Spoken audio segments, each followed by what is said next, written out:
Hello everybody, and welcome to the finale of Let's Play 6 Days of Sacrifice.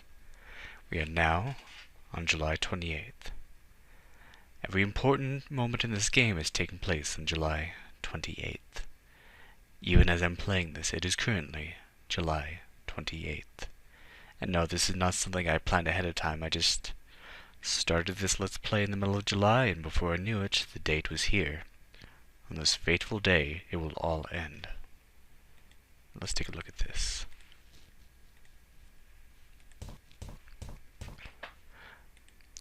Freehorn's blade is one of the Order's most sacred relics. It is said to have been used by the 18th century prophet Jack Freehorn himself to deliver the 12 sacrifices that enabled him to write the books of Jizo.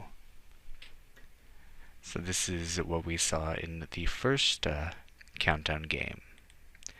When a person dies, their body, mind, and soul separate and drift apart. An individual killed by Freehorn's blade, however, separates differently. They leave their body behind, while mind and soul remain together. This results in a non-corporeal spirit of unusual ability, capable of strong manifestations, but they remain forever under the command of the one who wielded the blade. An individual can exploit a loophole in these rules by killing themselves with Freehorn's blade, which would theoretically transform them into an immensely powerful spirit, a magic-infused force of pure will. None, however, have yet chanced this. None until Malcolm Somerset, and that explains what's going on with him. Very interesting. What's this here? Let's see, Books of Prayers 2:7, the body is the physical form. It is the sum of what time has made it to be, and so it is of the past. The mind is sharp and logical, concerns itself with the here and now, and so it is of the present. The soul is love and hope, it is the dreams of what is to come, and so it is of the future. Body, mind, soul, past, present, future. Just as the body was destroyed in 5 days a stranger in the past, the soul was destroyed in 7 days a skeptic in the future. Will the mind be destroyed here in the present? We give thanks for them all in the name of the King.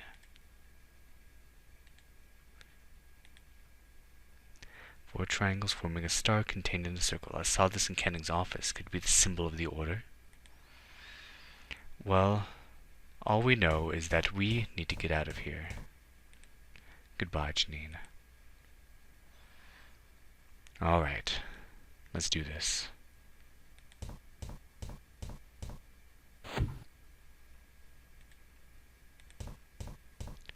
The only way out is through that blast door in the center of this hub.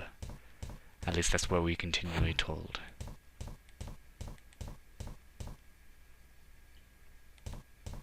So let's go.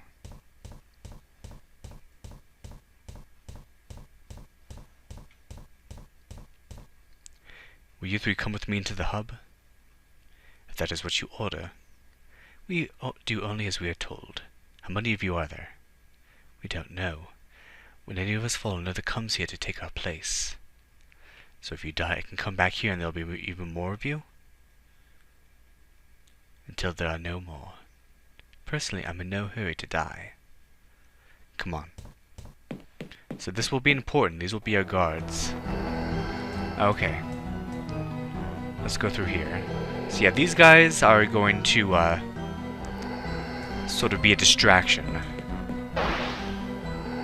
for that. Yeah, every time we enter a room, that's going to happen. Okay. Let's grab this. So we are back in the mansion.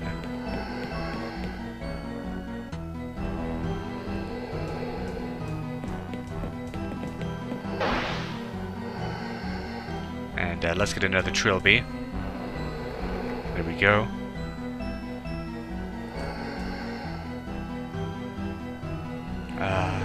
Let's go upstairs.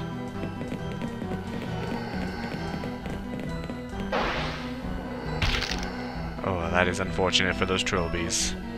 But they seem willing enough. Yikes. Okay. And likely enough, once we exit here, yeah. Luckily, oh yeah, if we try to enter any other room besides the lobby, we will die. So we need more trilbies. Yeah, it's going crazy. Let's pacify it with... So yeah, what it seems... Oh, what's this? Yeah, what it seems is that, of course, John Defoe is scared of the trilbies, and so having the trilbies here sort of pacifies him and scares him away. However, the tall man is trying to kill the trilbies to get John Defoe more active and out here. Lich, a kind of undead sorcerer granted immortality by removing their soul from their body and placing it in an external object. The Lich's body is indestructible. It can still be stretched, twisted, and made to feel pain, but only damage to their soul artifact will cause permanent damage. Wraith, a servant of a Lich, a dead life form whose soul is placed post-mortem in a small part of the Lich's soul artifact, making them subservient. Wraiths are non-corporeal and, like all ghosts, can exert influence over the environments and objects to which they are tied. It should be noted that the Wraith's influence and manifestations become increasingly wild and uncontrolled if its soul is separated from its mind. That explains what's going on with John Defoe. Okay, let's go back upstairs. Oh boy. Oh, sorry, that was my bad. Like just outside the window. Oh, right here. There we go. Oh boy. Okay, let's grab the apron. Now, the body was destroyed before by recreating the outfit and then killing the ghost that came from it. Perhaps we can do that again. Oh boy, okay. Yes, I know. Back down.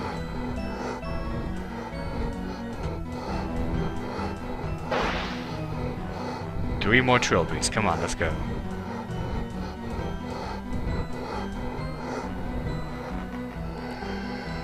Okay.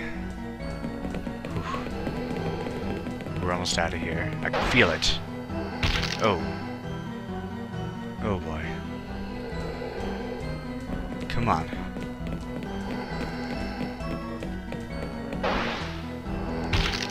Here we have the hole where John Freehorn as a child was kept all that time. When I look at it, there's a feeling like the bottom dropping out of my mind. We have the outfit, let's use it there.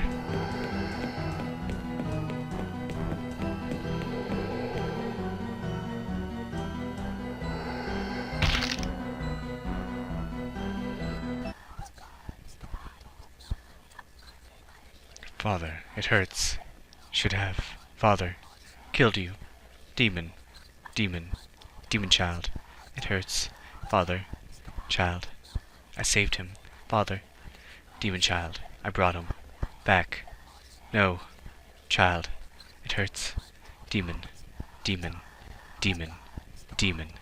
Demon. Demon. Your fault. The king. The guide. It hurts, it hurts, it hurts. Hold me. Go into space. Please. The prince. The floating man. It hurts. It hurts. Your fault. The king. Wanted to. Hold me. Janine. The guide. What now?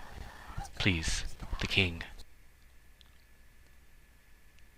Defoe. Defoe man. You are the last one. I think so. The others all went to the house. They never came out. Does that mean anything to you? Does that spark any memories? I think the others were killed. When I think that, images start to flash before my eyes. Defoe Manor being here feels wrong. I think it's supposed to have been destroyed. In what way was it destroyed? Fire. It's supposed to have been burnt down. Perhaps you should address this inconsistency. Yes. How? I can show you where to get some petrol.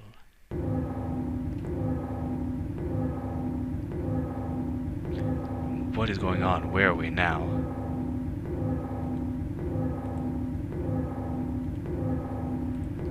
I can't see anything, especially not through this smoked visor.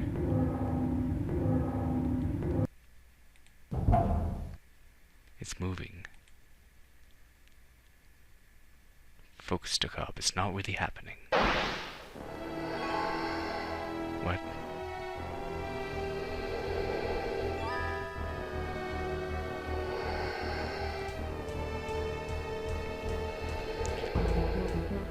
So yeah, if you remember the very end of 7 Days of Skeptic, that was the last image you see, that hand coming out. Turns out, it was Dakab, dressed as John Defoe. There's some kind of document lying on it. Children of the King rejoice, for the time is finally at hand. Our patience these last few centuries will finally be rewarded. 20 years ago, the body of the Bridgekeeper was destroyed. 22 years from now, the soul of the Bridgekeeper will meet the same fate. These are known as the Bridge Events. Their significance was so great that they sent ripples of weakness through the timeline itself, echoing off into both the past and future. On the 28th of July, 2189, the ripples from the past will collide with the ripples from the future, creating an area of extreme weakness between the two realms. The third bridge event, the destruction of the mind, occurs at this point. The force of the explosion will penetrate that area of weakness, and form the bridge between the realms. Over this bridge, the King Chizo will come. He will come to save us, and all the men of technology from sin. We must, however, be alive to enjoy this new age of perfect purity, and so it is important that the complex and ophthalmology building be evacuated at least 1 week prior to the bridge event. What is under this? Oh no. It's a bomb. There's enough nano-explosive here to atomize the county. Can we do something about this? Nothing for it. I've got to try to disarm. Wait a second. The bomb's already been defused. What's going on? We just need to get out of here. That's all we need to do is just get out of here. Oh no. No. No!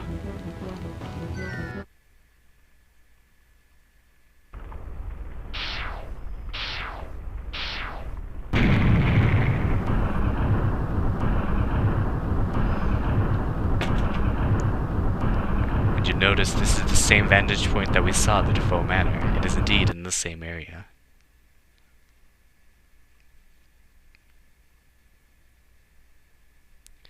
Six days later.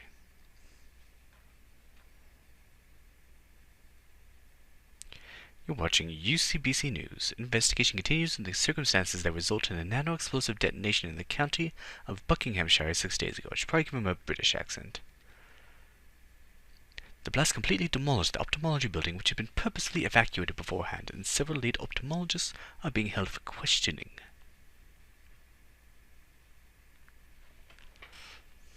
Although the detonation has not yet been found to have caused any loss of life, 2 individuals last seen in the area have been reported missing.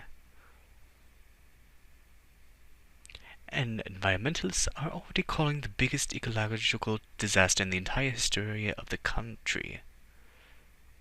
The investigation continues.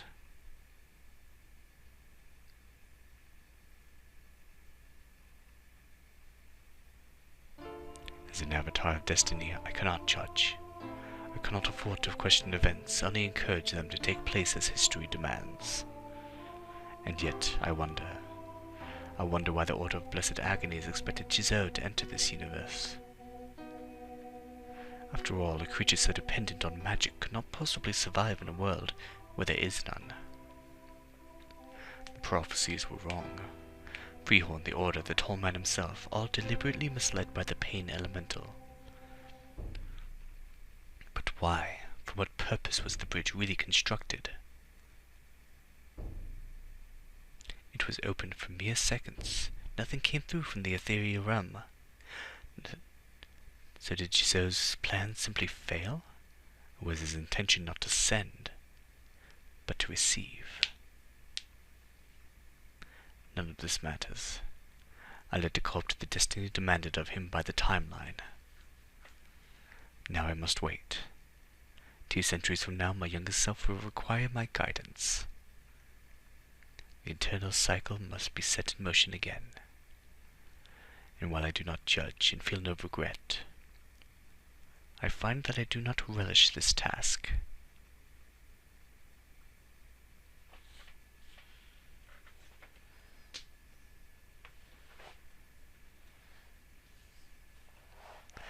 In the 18th century, the prophet Jack Freehorn put to paper the 3 books of Chizot, the blood of the 12 sacrifices still fresh on his hands.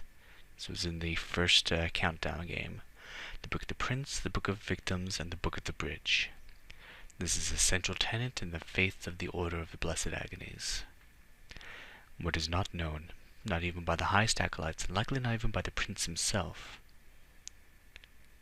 is that there was a 4th book.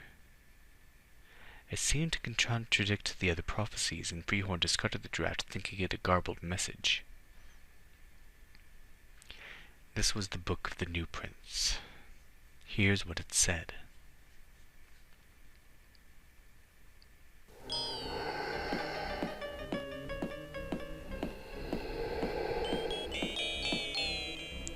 On the day of the bridge, the prince returned to the court of the king and bowed low before his presence.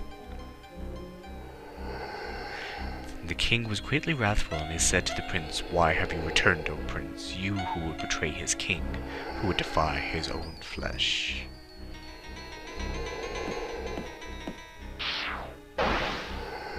And with those words the king threw down the prince and stripped away his vestments, and the prince once again became the arrogant man.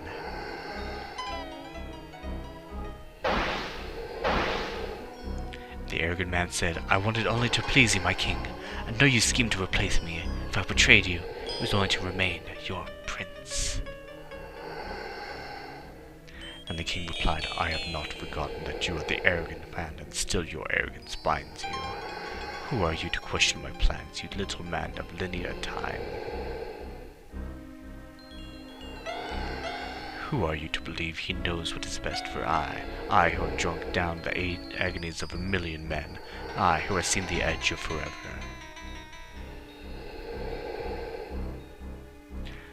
You are not my prince, O arrogant man, you were never truly of my flesh."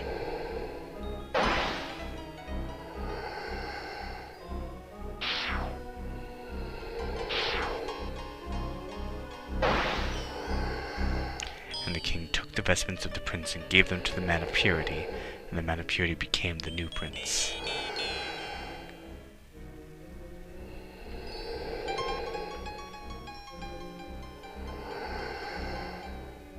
And the arrogant man wept aloud, "Why have you betrayed me, my king? What have I done that I should earn this wrath?" Came the reply, "Long ago you offered the chance to fulfill the role of the bridge as a being of both magic and technology.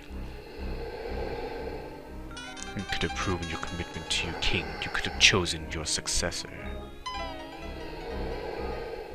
But in your arrogance you resisted and created the child to become the bridge in your stead.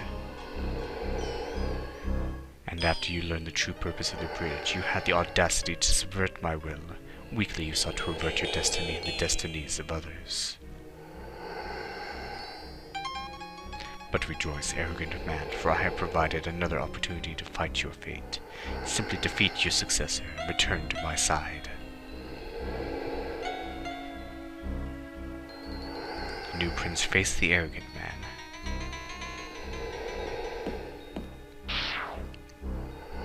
And the new prince threw down the arrogant man. "My king, protect him always. It hurts.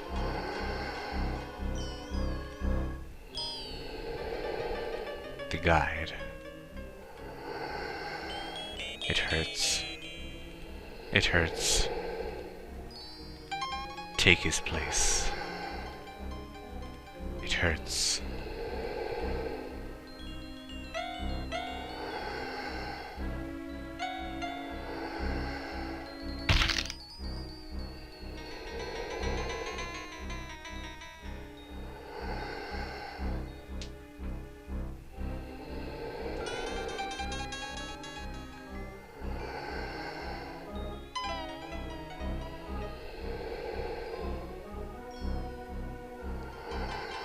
And the arrogant man knew the name of the king, the Book of the New Prince.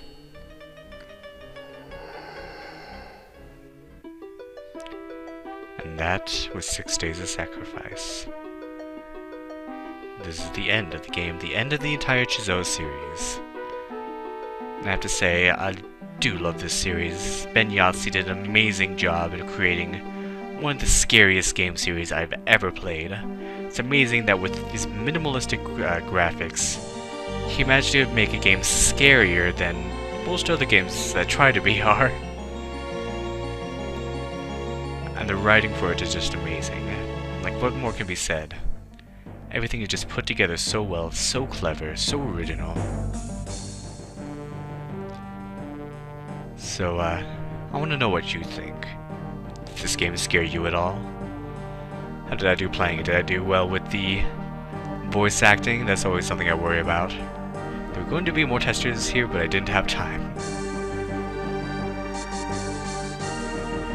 But yeah, let me know what you think in the comments. Like, comment, subscribe, tell your friends about me, all this good stuff. Something Awful Goons, fully random. Yeah, alright. Like I said, I love this series. I'm so glad I got to share it all with you. And I'm glad I didn't wait till the next Halloween to share this. So thank you all for watching, and have a good day. The end.